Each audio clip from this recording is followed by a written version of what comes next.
ये दूसरा जो भगवान का व्यूह रूप है, वैकुंठ में और क्षीर समुद्र में ये जो भगवान विराजते हैं, ये झरने के जल के समान एक जगह निश्चित हैं, जाने पर निश्चित मिलते हैं। और भोगी प्राणी क्षीर समुद्र जा ही नहीं सकता, वैकुंठ जा ही नहीं सकता। नारद आदि वैकुंठ जावे, ब्रह्मादि को वैकुंठ सिधाए, ये तो जा सकते हैं, पर सब नहीं जा सकते। इसलिए झरने के जल के समान ये व्यूह वासुदेव हैं, सबको सुलभ नहीं है, पर वासुदेव से सुलभ हैं, इसी ब्रह्मांड में हैं, इसी पृथ्वी पर क्षीर समुद्र में हैं, पर सुलभ नहीं, सबको सुलभ नहीं, योगियों को सुलभ है।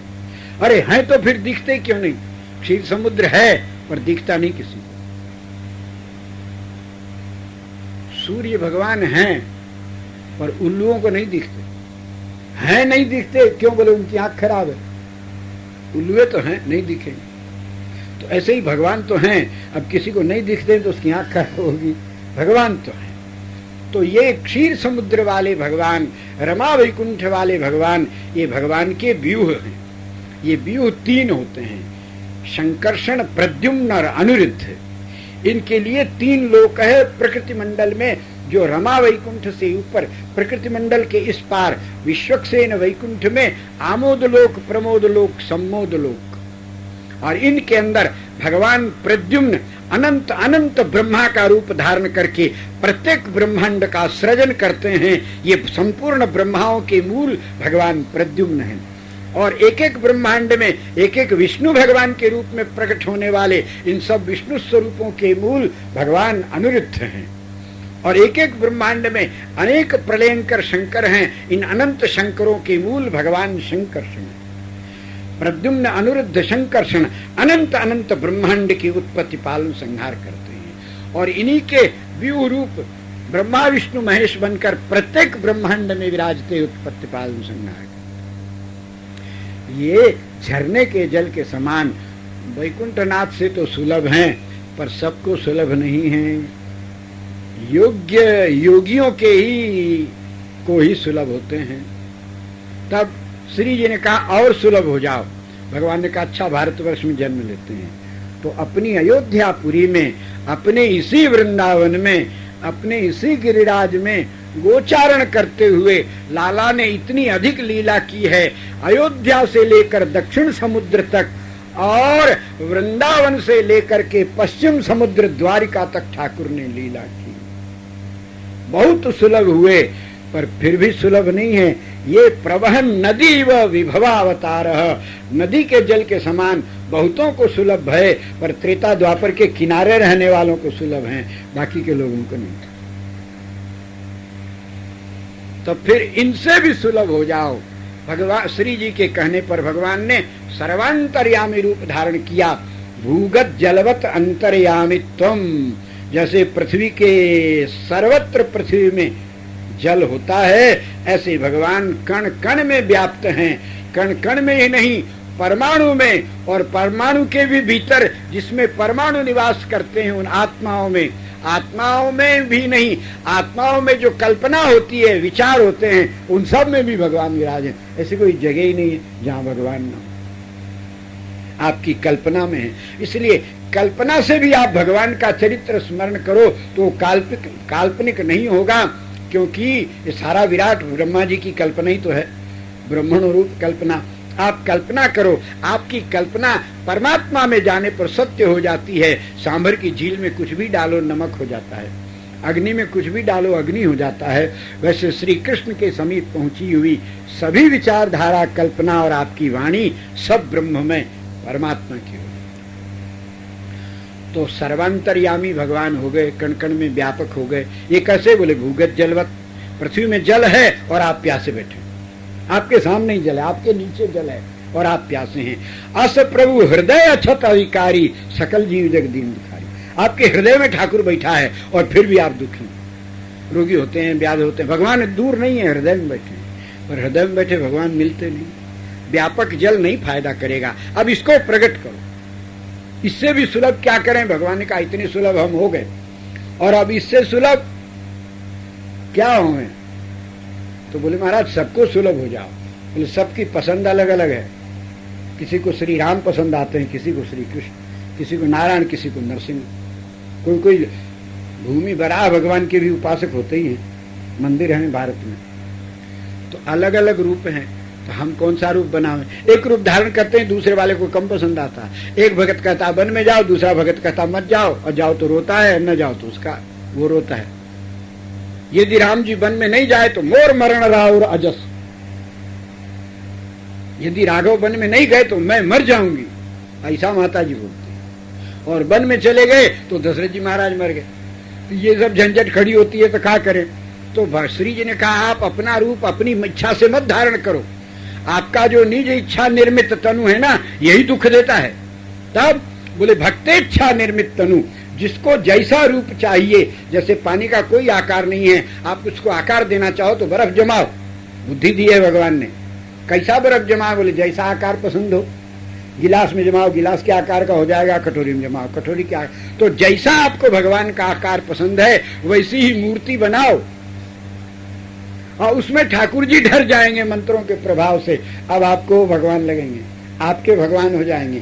तो भरे भराए तालाब के समान, लगे लगाए नल के समान, भरे भराए घड़े और कमंडल के समान ये मूर्तियों के रूप में जो भगवान मंदिरों में भक्तों के घरों में विराजमान है, ये अर्चा पूजा के लिए अवतार है, इसलिए इसका नाम अर्चा अवतार है। अर्चावतारस्त सर्वेशाम सुलभ। अन्य भगवान श्री राम कृष्ण वैकुंठनाथ से लेकर जितने भगवान हैं अनंत गुण संपन्न हैं, पर एक दोष भी है, वो सुलभ नहीं है। सौलभ्य गुण रहित होने के कारण परिपूर्ण भी नहीं। भले ही श्री राम कृष्ण को पूर्ण ब्रह्म परिपूर्ण ब्रह्म कहो, पर अपूर्ण है, क्योंकि सौलभ्य गुण रहित है। एक गुण की कमी है ना, तो पूर्ण कहाँ हुए? और अर्चावतार में जो मंदिर विहारी हैं, ये सर्वेशाम सुलभत्वात् परिपूर्ण, पूर्णत्व परिपूर्ण भगवान का अवतार अर्चावतार ही है। इसलिए ब्रह्मा जी से लेकर आज तक सभी संतों ने अर्चावतार में मूर्तियों में ही भगवान की आराधना की है, प्रत्यक्ष देव की पूजा नहीं होती। मूर्ति पूजा कब से शुरू हुई? बोले दुनिया बनने के पहले से शुरू हुई। भगवान की नाभि से ब्रह्मा जी प्रकट भय, भगवान ने वेदों का ज्ञान दिया, सृष्टि करो। बोले शक्ति नहीं है। बोले शक्ति तो मेरी उपासना से मिलती है, हमारी पूजा करो। मनमना भव मद्भक्तो मद्याजी माम नमस्कुरु। तो कहा आप बैठो, आपकी पूजा करें। बोले पूजा मूर्ति में करनी चाहिए। प्रत्यक्ष पूजा करे तो कौन हानि है? बोले अभी तो कोई हानि नहीं है, पूजा शुरू करो। और तुमसे जबरदस्त कोई ज्यादा प्रेमी आर्थ होकर पुकारा तो तुम्हारी पूजा पूरी हो चाहे न हो, हमको वहां दौड़ना पड़ेगा, तुम्हारी पूजा अधूरी रह जाएगी। इसलिए अर्चावतार मूर्ति बनाकर प्रतिष्ठा करके भगवान का आविर्भाव करो। कुआं आप खुदवाते हैं, नल आप लगाते हैं, पर जो जल निकलता है वो आपके बाप का बनाया नहीं, वो है। ऐसे मंदिर हम बनावें, मूर्ति हम बनावें, पर जो भगवान प्रकट होते हैं वो किसी के बनाए नहीं हैं, वो तो हैं। एक कारीगर से कहे ये 3 फीट का पत्थर बहुत सुंदर है, इसमें 3 फीट की भगवान की मूर्ति बनाओ। बोले महाराज नहीं बनेगी। अरे क्यों नहीं बनेगा? नापा हुआ पत्थर हमको दिखता है। बोले आपको पत्थर दिखता है, हमको इसमें भगवान दिख रहे हैं। भगवान को कोई बनाता? महाराज साधु होकर कैसा बोलते हो? अरे तो तुम क्या करते हो? बोले मैं इसमें भगवान को देखता हूँ, भगवान के अतिरिक्त जितना पत्थर है काट कर गिराता जाता हूँ, बाहर वाला पत्थर गिर जाता है, भगवान तो हैं, प्रकट हो जाता। अरे वाह भैया, तू तो बड़ा बुद्धिमान है। बोले महाराज भगवान को कोई क्या बनाएगा? तो भगवान की मूर्ति तुलसीदास महाराज लिखते हैं, बिटप मध्य पुतरिका सूत्र मह कंचु के बिन ही बनाए, तिमि तन माहिन लीन नाना तन अवसर प्रगटत पाए। इसलिए ये भगवान का अर्चा अवतार सर्वेशाम सुलभ। अब सब अवतार की अलग अलग मर्यादा होती। रामावतार में 2 ब्याह नहीं कर सकते, और कृष्णावतार में हमारा लाला एक को दुल्हन छोड़ नहीं सकता। खाली मन से ही कह दो हम तुम्हारी दुल्हन, बोले चल ठीक है। तो अब वैसे ही अर्चावतार की मर्यादा है, सारे गुणों को अंतरित करके सौलभ्य गुणा कर सुलभता को प्रकट कर दिया है। मच्छर, खटमल, मक्खी, चोर, शैतान, पापी, पुण्यात्मा सबको दर्शन होता है बिना किसी भेदभाव से। ये सुलभावतार है, सौलभ्य गुणाकर है। इसको सर्वम सहावतार कहते हैं। अन्य अवतार में ठाकुर जी थोड़ा सहन करते हैं, उपद्रव करो तो फिर नाराज भी हो जाते हैं। और इसमें सर्वम सहावतार है, सब सहन करते हैं। इनके मंदिर मूर्तियों को तोड़ दो तो भी सहन करते हैं और मुस्कुरा जाते हैं कि खिलौना तोड़ करके तुमने अपना नुकसान किया। खिलौना तोड़ने से न तो दुनिया के आकार खत्म भय, लालटेन फोड़ने से सूरज थोड़ी खत्म भया, अपनी आंख फोड़ ले तो दुनिया थोड़ी खत्म होगी, तुम्हारी आंख। ऐसे ही मंदिर मूर्ति तोड़कर तुमने लाखों रुपयों का नुकसान कर लिया, हमारा तो कुछ नहीं बिगड़ता। हम तो नंदनंदन हैं, मट्टी के घरौंदे बनाते हैं तो मजा लेते हैं और चलते चलते सबको तोड़ फाड़ देते हैं तब भी मजा ही आता है। मंदिर बनाओ पूजा करो तो भी हम प्रसन्न होते हैं, मंदिर तोड़ दो तो हम खिलौना फूट गया फट कहकर ताली बजा के हंसने लगते हैं। हमारा तो कुछ नहीं बिगड़ता, नुकसान तुम्हारा ही है। तो ठाकुर का तो कुछ नहीं होने का। इस प्रकार सर्वम सहावतार है, सब कुछ सहन करते हैं, इनकी इच्छा के बिना कुछ होता भी नहीं। इसलिए जितने मंदिर मूर्ति तोड़ी गई थे ना, ये सब इनकी इच्छा के बिना तो कुछ होता नहीं। तो टूटा काहे को? बोले मठों के धन का दुरुपयोग करते हुए महंतों ने देवदासी की प्रथा बिगाड़कर जिन मंदिरों को अनाचार का अड्डा बना लिया, श्री ठाकुर जी ने वशिष्ठ विश्वामित्र की संतान जो विश्वामित्र जी के शाप से दग्ध हो गए और कलयुग में म्लेच्छ बनकर प्रकट भये, उनको प्रेरणा की ये आवरण का दुरुपयोग करते हैं, निरावरण बनाओ। सब म्लेच्छ लोग आए और मंदिरों को तोड़ तोड़ के मस्जिद बना दी। भगवान की प्रेरणा नहीं होती, इनकी दुष्टता होती तो मंदिर तोड़ के शौचालय बनाता। एक भी ऐसा नहीं बनाया, मंदिर तोड़ के मस्जिद बनाया। मंदिर बोले तो उपासना गृह, मस्जिद बोले तो उपासना गृह। मंदिर में आवरण होता है, कोठार भंडार, इसका तुम दुरुपयोग करते हो, किवाड़ बंद करके बदमाशी करते हो। तो ठाकुर ने मस्जिद बनवा दी, बोले इसमें किवाड़े नहीं लगता, ऐसे करो क्या, सीधे सीधे उपासना करो। तो इसलिए और जिन मंदिरों की मर्यादा ठीक ठीक बनी रही, उन मंदिरों में यही म्लेच्छ लोग गए तो सैकड़ों मंदिर भारत में ऐसे हैं कि उन लोगों को टोपी उतार कर प्रणाम करना पड़ा। अपने वृंदावन में दाऊ जी महाराज का मंदिर, दाऊ जी जहाँ हैं वृंदावन में, लोग आए बोले यहाँ का राजा कौन है, कौन ठाकुर है? तो ब्रजवासी चालाक चौबे लोगों ने कहा कन्हैया तो छोटा है, यहाँ बड़ा भाई राजा दाऊ है, ब्रज को राजा दाऊ दयाल, अलबेलो छैल चिकनिया ब्रज को राजा। जब गीत गाने लगे तो बोले दाऊ जी किधर हैं? बोले उधर है, यहाँ से 5-7 कोस दूरी पर। चल दिए महाराज पूरी सेना लेकर के। औरंगजेब स्वयं आया था, चल दिया। सब ठाकुर इधर उधर भागने लगे, श्रीनाथ जी भी भगे। तो पद्मनाभ दास जी से कहा झारखंड में विराजमान होकर ठाकुर जी ने कुछ पद गाओ, बहुत बुरा लगा। कौन यह खेल की बान, औरंग कौन राण को जायो, जाको भय भयान। ये कौन आदत है खेलने की, डर के मारे भैंसा पर बैठ करके यहाँ आयो, हम लोग का पांव छिल गया सो अलग, अपने तो मजे में बैठे बैठे चले आए और ऊपर से कहे गाओ। तो गालियां देने लगे ठाकुर जी को। तब तक पता चला औरंगजेब तो चला गया। तो परमानंदा जिन गाया भली यह खेल वे की बान, ये खेलने की रीति अच्छी है, हम लोगों को परेशान किया, उसको भगा दिया। वो पट्टा दाऊ जी चला, 7 कोस तो है। परेड करती सेना सारा दिन चलती रही। शाम को उधर से लोग मिले, दाऊ जी कितनी दूर? बोले 7 कोस। फिर थोड़ा विश्राम करके फिर चला, दाऊ जी कितने? बोले 7 कोस। 7 दिन 7 रात चलते रहे, दाऊ जी 7 कोस रहे। तब उसने कहा कि ये सच्चा देवता है, अपनी टोपी उतार दिया, दर्शन करूंगा, भेंट करूंगा, उपद्रव नहीं करूंगा। तब पहुंच गए 2 घंटा में दाऊ जी। जब दाऊ जी के मंदिर का दर्शन भया तो बाहर खड़ा होकर मंदिर खोलो, इसमें तो कोई देवता नहीं है। भों बोल के सहस्त्र रूप भया, डर के मारे अरे देवता है देवता है। और दंडोत किया और 1.25 मन चांदी भेंट किया और प्रणाम करके चला गया। तिरुपति बालाजी में भगवान वेंकटेश के यहाँ चांद खां पहुंचा है अपनी सेना लेकर के। तो पुजारियों ने कहा क्या बात है? बोले मंदिर को तोड़ेंगे, इसका खजाना लूटेंगे। बोले मंदिर नहीं, भगवान का घर है, भगवान भगवान हम नहीं मानते। बोले सुनो ऐसा करो, वो दूध का स्नान हो रहा है, तुम डांट दो पुजारियों को, बंद करो स्नान, ये पत्थर की मूर्ति को दूध से नहलाने से दूध काहे को बर्बाद करते हो, बोल के देखो क्या होता है। ऐसा बोलने से क्या होगा? बोल के देखो। जब उसने डांट कर अरे पत्थर की मूर्ति को नहलाता, बंद करो, ही पुजारी देख करके बंद कर दिया। बोलते उसके कंठ में पीड़ा हो गई, बड़ी जोर से व्याकुल हुआ, नीचे गिरा, छपट करने लगा। बड़े बड़े हकीम लोग इलाज करें, रोग बढ़ता, 3 घंटा में त्रस्त हो गया, कोई इलाज काम नहीं कर रहा है। तो बूढ़े साधु ने कहा हाथ जोड़ के माफी मांग ले, भगवान दयालु हैं, क्षमा कर देंगे। अरे भगवान क्षमा कर दे बाबा, कभी ऐसा नहीं बोलूंगा, चुपचाप चला जाऊंगा।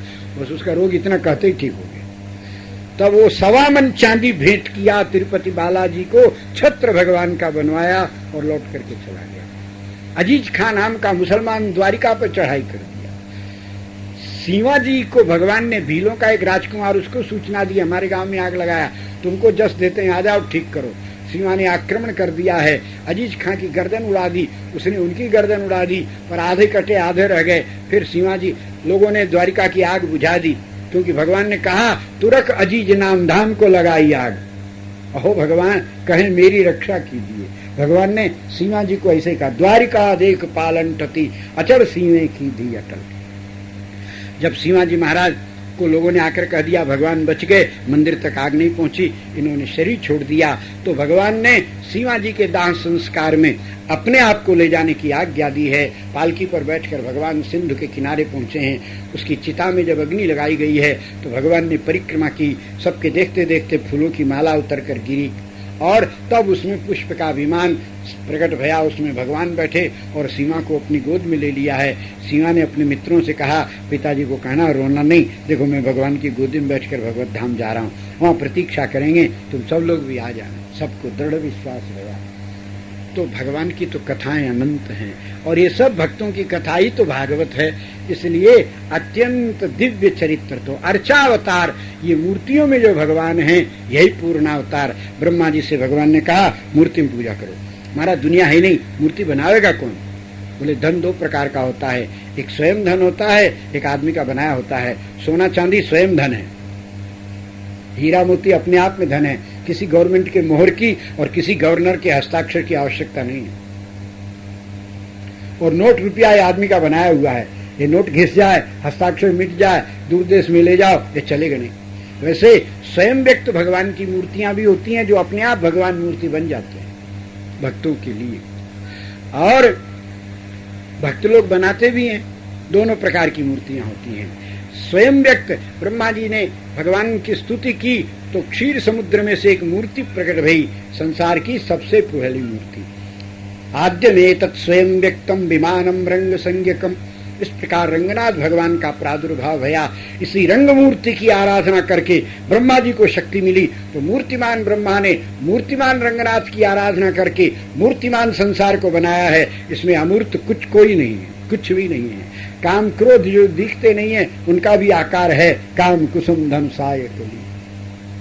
इसलिए मूर्तिमान ब्रह्मा का बनाया हुआ संसार है, इसलिए प्रत्येक प्राणी मूर्ति पूजा करने को बाध्य है, नहीं करेगा तो मर जाएगा।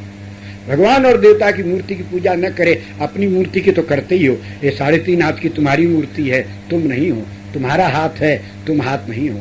तुम्हारा लोटा, तुम लोटा नहीं। तुम्हारा छाता, तुम छाता नहीं। वैसे तुम्हारा शरीर, तुम शरीर नहीं। ये शरीर तो तुम्हारी मूर्ति है। प्रत्येक देश अपने अपने झंडे की को सलामी देता है, वो झंडा उसके देश की मूर्ति ही है, प्रतीक है। पर भारत में विधि पूर्वक आराधना होती है तो यहाँ भगवान सुलभ हो जाते हैं, जो विधि से नहीं करते हैं उनको लाभ कम होता है। इस प्रकार श्री ठाकुर जी महाराज का ये 5 प्रकार का स्वरूप है। रंगनाथ भगवान ब्रह्मलोक से अयोध्या आए, सीताराम जी पर्यंत पूजित हुए। सीताराम जी विभीषण जी को दे दिए, वो दक्षिण में ले गए, आजकल दक्षिण में विराजते हैं। संसार की पहली मूर्ति श्री रंगनाथ भगवान दक्षिण भारत में है। इसीलिए श्रीरंगम को शास्त्रों में भू वैकुंठ कहा है, पृथ्वी का वैकुंठ है। इस प्रकार भगवान के अवतारों का स्वरूप बताया है। ये भगवान का अर्चावतार सबसे सुलभ है। अब विभवावतार में 10 अवतार प्रधान है। ध्यान दे करके सुनिए। सत्यव्रत नाम के मनु महाराज, प्रलय का समय समीप आया, इनको पता नहीं है। दक्षिण समुद्र में संध्या वंदन करके सूर्योपस्थान करने के लिए अंजलि उठाई, एक मछली का बच्चा उसमें आ गया। क्योंकि भगवान को सृष्टि का प्रलय करने का समय आ गया, तो अगली सृष्टि होवेगी तो मानवता का बीज कहां से आएगा? मनुष्य के रूप में तो बहुत हैं, पर मानवता न होवे तो मनुष्य रूपेण मृगाश्चरन्ति, मनुष्य रूप में जानवर होते हैं। मानवता से संपन्न ही मनुष्य मानव है। तो अब मानवता, बोले मानवता है, दया जिसमें हो वो मनुष्य है। जानवर बांट कर नहीं खा सकता, अकेला ही खाए। पहले तो जानवरों के हाथ है ही नहीं कि बांटे, मुंह से ही खाते हैं।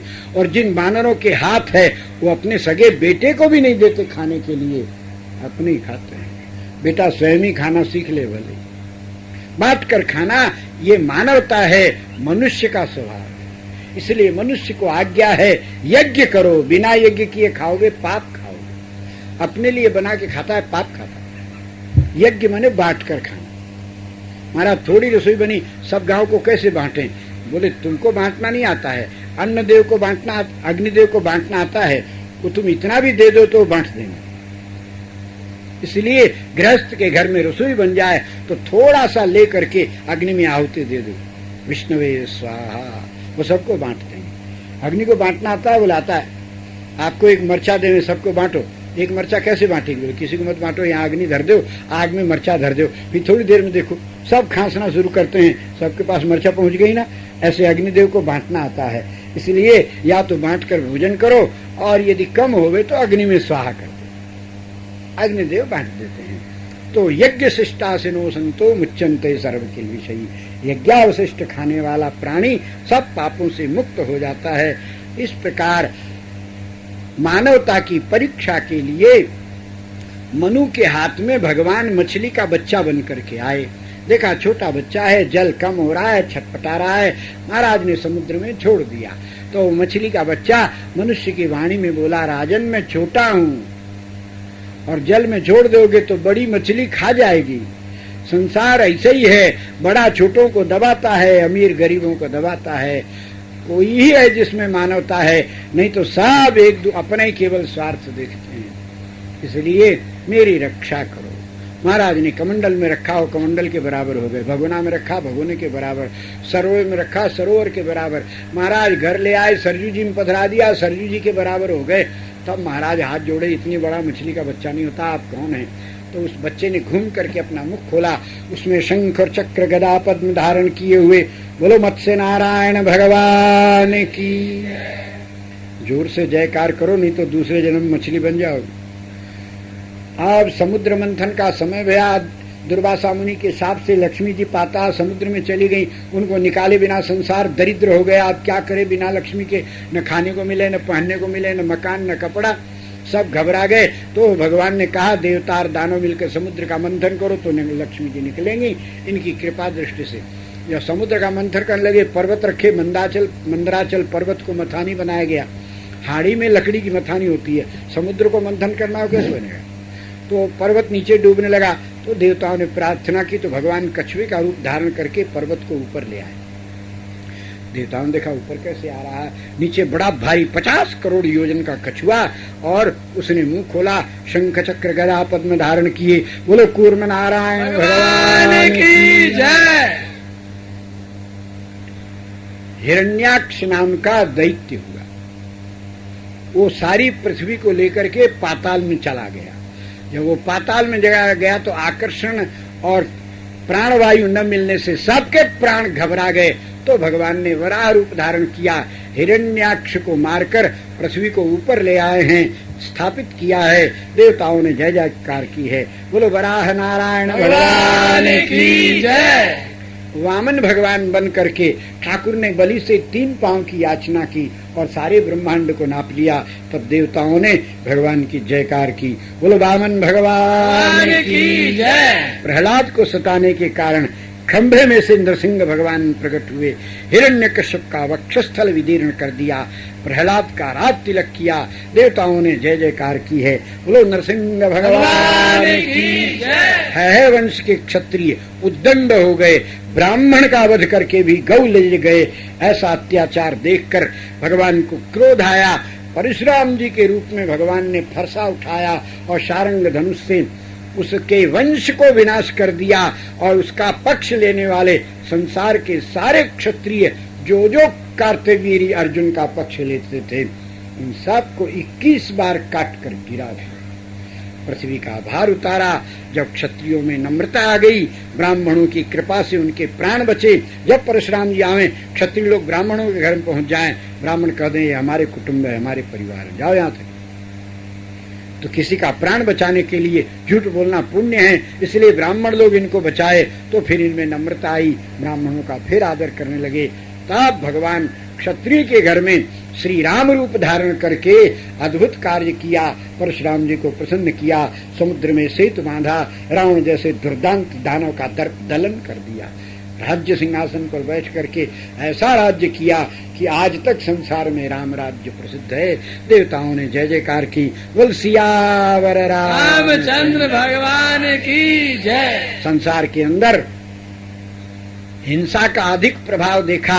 ये कर्मकांडी लोग तमोगुणी यज्ञों को विधि मान लिए, जो परिसंख्या से छुड़ाने के लिए विधि बनाई गई थी उसको विधि वाक्य मानकर हिंसा करने लगे। वैदिकी हिंसा हिंसा न भवति ऐसा कहकर जीवों की हत्या करने लगे। भगवान को अच्छा लगा नहीं। सदैव हृदय दर्शित पशुघातम केशव धृत बुद्ध शरीर जय जगदीश हरे। भगवान ने बुद्धावतार धारण किया, सबको अहिंसा का पाठ पढ़ाया। बोले बुद्ध भगवान की जय।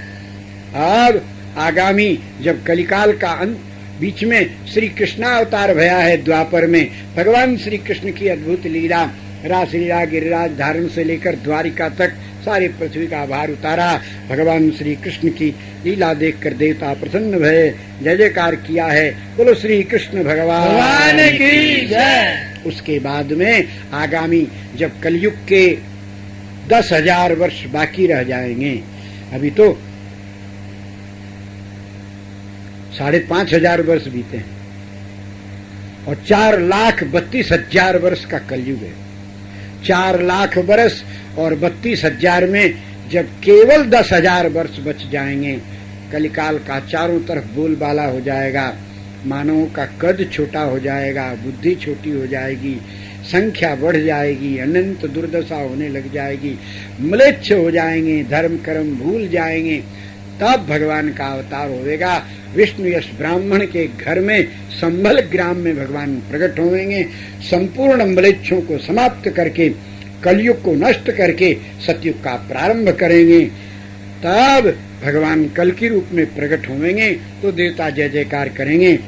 बोलो कल की नारायण भगवान की जय। इस प्रकार ये भगवान के प्रधान प्रधान अवतारों का वर्णन किया। अब श्री सूत जी महाराज कहते हैं, श्रीमद् भागवत के प्रधान वक्ता शुकदेव जी हैं। यद्यपि ये श्रीमद् भागवत वेदों के समान भगवान के मुख से प्रकट भया है। निगम कल्प तरोर गलितम फलम, और गलित माने पका हुआ फल है। ऐसा पका हुआ है कि पूरा रस ही रस है, ऊपर छिलका नहीं है, भीतर कोई गुठली नहीं है। रसमालयम, और उसमें भी शुक मुखाद अमृत द्रव संयुतम।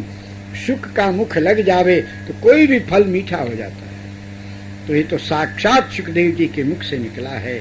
इसलिए हे मुनीश्वरों, हे भावुकों, हे रसिकों, श्रीमद् भागवत की कथा श्रवण करके अपने जीवन को कृतार्थ करो। ऐसा कह करके श्री सूत जी महाराज कथा वर्णन करते हैं। श्रीमद् भागवत शुकदेव जी ने राजा परीक्षित को सुनाई है। परीक्षित राजा को क्यों सुनाया, इसकी बात सुनो। परीक्षित जब गर्भ में थे, महाभारत विजय हो चुकी थी और अश्वत्थामा ने पांडवों के बदले में धोखे में सोते हुए पांडवों के पुत्रों को काट दिया। तब द्रौपदी बहुत दुखी भई हैं। उन्होंने कहा, जिस हत्यारे ने ये जघन्य कृत्य किया है उसको पकड़ कर लाओ, उसके खून से स्नान करूंगी, तब अपने बेटों का संस्कार। भीम और अर्जुन को साथ लेकर श्री कृष्ण दौड़े हैं। अश्वत्थामा भाग रहा था, भगवान के आगे कितना भागता। भीमसेन उछल कर पकड़ने के लिए जब कूदा तो उसने ब्रह्मास्त्र छोड़ दिया। भीम डर गए हैं। अर्जुन को भगवान ने संकेत किया, अर्जुन ने भी ब्रह्मास्त्र छोड़ दिया। 2 ब्रह्मास्त्र एक साथ छूटे तो प्रलय हो जाएगी। इसलिए ब्रह्मास्त्रों को रोकने के लिए भगवान व्यास और नारद गगन में प्रकट हो गए। एक एक ब्रह्मास्त्र के सामने एक एक ब्राह्मण खड़ा हो गया। ब्राह्मण ब्रह्मास्त्र ब्राह्मण को नहीं मारता है, दूसरे को मारता है। वो दोनों अस्त्र खड़े हैं, पर उनकी ज्वाला से संसार दग्ध हो रहा है। नारद जी ने कहा, अर्जुन अपने बाण को उतारो, अकारण प्रलय करना उचित नहीं है। अर्जुन ने नारद जी की आज्ञा मानकर संवरण कर लिया है, ब्रह्मास्त्र का उतार लिया। व्यास जी ने कहा, अश्वत्थामा अपने ब्रह्मास्त्र को उतारो, संवरण करो। अश्वत्थामा रो पड़ा, मुझे पिताजी ने खाली चलना नहीं सिखाया, उतारना नहीं। बोले मूर्ख, जब उतारना नहीं आता तो चला काय को? अब ये संसार को दग्ध कर देगा। श्री अर्जुन और भीम को तुम्हारा ही ब्रह्मास्त्र नहीं मार सकता, क्योंकि ब्रह्मा के भी बाप साथ में खड़े हुए हैं श्री कृष्ण। इसलिए दूसरे किसी पर इसका संकल्प कर। तो अश्वत्थामा ने संकल्प किया, पांडवों के वंश में भी कोई बीज गर्भ में हो तो उस पर संकल्प किया। व्यास की परिक्रमा करके बाण चल दिया तो भगवान श्री कृष्ण ने कहा, ब्रह्म बंधु, गर्भस्थ शिशु की हत्या करने का संकल्प किया नराधम। व्यास जी ने कहा, ऐसा संकल्प किया है? यदि तेरा बाण शिशु की हत्या किया तो हे ब्रह्म बंधु, तुम्हारे शरीर में 74,000 प्रकार का कुष्ठ रोग प्रकट हो गए और 4 कोस तक तुम्हारी दुर्गंध जाएगी। तुम्हारे जाने के पहले ही मनुष्य गांव छोड़ के भाग जाएंगे। मनुष्य का मुंह देखने के लिए तरस जाओगे और पीड़ा और दुर्गंध से परेशान होते रहोगे। भ्रूण हत्या की भयंकर हत्या होती। 1000 जीवों को मारो तो जितना पुण्य होवे, जितना पाप होवे, उतना पाप लगता है जानबूझकर किसी एक जीव को मारो तो, और उससे लाख गुना पाप लगता है एक चिड़िया को मारने से। उससे लाख गुना पाप लगता है चिड़िया में एक सुग्गा को मारने से। उससे 100 गुना पाप होता है पशु को मारने से। उससे 1000 गुना पाप होता है युद्ध के अतिरिक्त हाथी को मारने से। उससे करोड़ गुना पाप होता है गऊ को मारने से। उससे करोड़ गुना पाप होता है मानव की हत्या करने से। मानव में भी 1 करोड़ मनुष्यों को मारने का जितना पाप होता है उतना एक ब्राह्मण को मारे तो होता है।